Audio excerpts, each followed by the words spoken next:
Have you ever seen someone wave from a window that no one has lived in for years?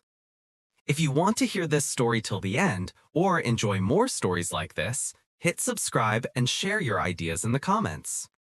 He started recording the day she left, his voice shaking through the first frame.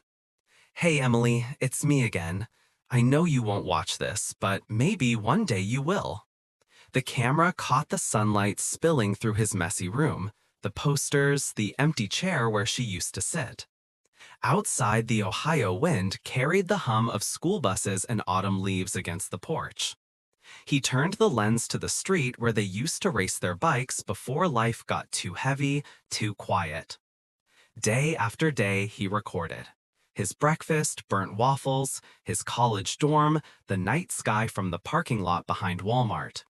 Each video ended with the same line: "Maybe tomorrow you'll click play."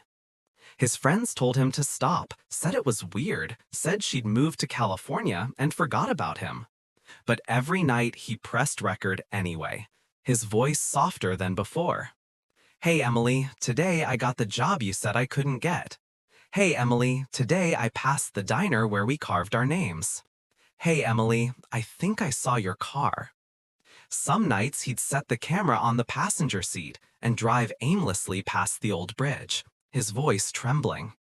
"You ever think about how small this town feels without you?" The video started changing, less about her, more about the silence she left.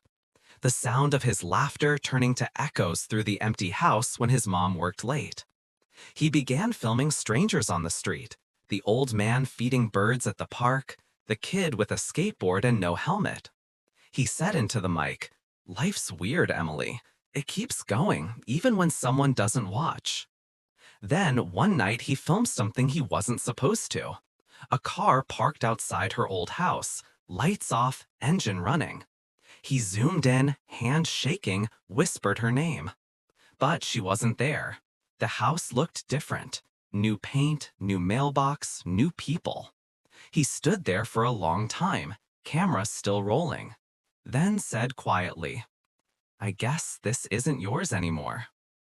A week later, his channel started getting views. Hundreds, then thousands. People commented, "Who's Emily? Why does he keep talking to her? Is she real?" He never answered. He just kept recording. In grocery aisles, at midnight gas stations, in the quiet hum of laundromats where machines sounded like heartbeats.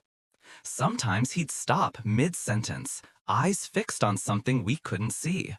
Once he whispered, "Emily, I think someone's watching me now." His uploads got darker, the lighting dimmer, the pauses longer. The last video began with a reflection in a cracked mirror, his face half hidden by shadow. "Hey Emily, this might be the last one." The audio glitched, then returned, his breathing loud like he was running. "You said you'd never watch this, but I think you are." The camera shaking, streetlights flashing across his face as he ran through the empty road. His voice low, almost breaking. "Emily, I saw your name today on the mail at that old house. I swear it was yours." His breath heavy, like he'd been chasing ghosts. He turned the camera toward the dark alley behind the grocery store, where the hum of a flickering light filled the silence. He whispered, "I think someone left me something." He walked closer, the sound of his footsteps echoing on wet concrete. A small package wrapped in brown paper sat near the dumpster. No return name, no address. He picked it up, hands trembling. There was a note taped to it with faded ink that read, "You should stop recording now." He looked straight into the lens, eyes wide. "Emily, did you send this?" He said it again, quieter, like maybe saying it would make her appear. "Emily, please, if this is you, just tell me." The video glitched again, colors fading out, sound crackling. Then his voice came back, softer, slower. I opened the box. Inside was one of the DV tapes he'd mailed her years ago. The label smeared but still legible. Tape 1, Our First Summer. He held it close, staring like it was proof of something real. He whispered, "Someone's been watching everything." The next clip jumped. He was sitting in his car, rain pouring on the windshield. His eyes red, the world outside blurred. He said, "They sent all the tapes back. Every single one. Even the ones I never uploaded. I don't know how they got them." A knock on the window made him flinch. He turned the camera fast. Just darkness and rain. Then a voice outside the car, barely audible through the storm. "I told you to stop recording." The lens refocused, and for a moment in the reflection of the window, a shadow moved behind him. He froze, breathing uneven. The camera kept rolling, capturing the rain, the faint hum of a song playing on the radio. The same song she used to sing in the diner that night before she left. His voice cracked. "Emily, is that you?" The static grew louder, the picture shaking, like the camera couldn't hold the moment anymore. His whisper, the last clear sound before the frame blurred completely. "If you're watching this, please just tell me why." The screen flickered, like the world was breathing through static.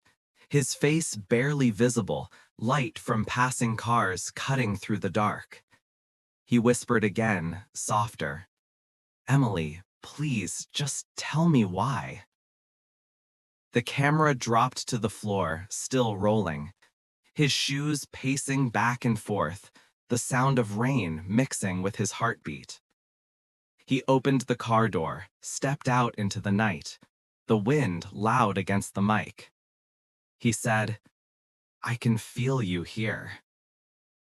He walked toward the old bridge, the same one they used to sit under and throw stones into the river. The lights from the town shimmered in the water, like old memories refusing to fade.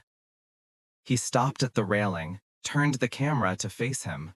His eyes empty, yet full of something that looked like hope and fear tangled together.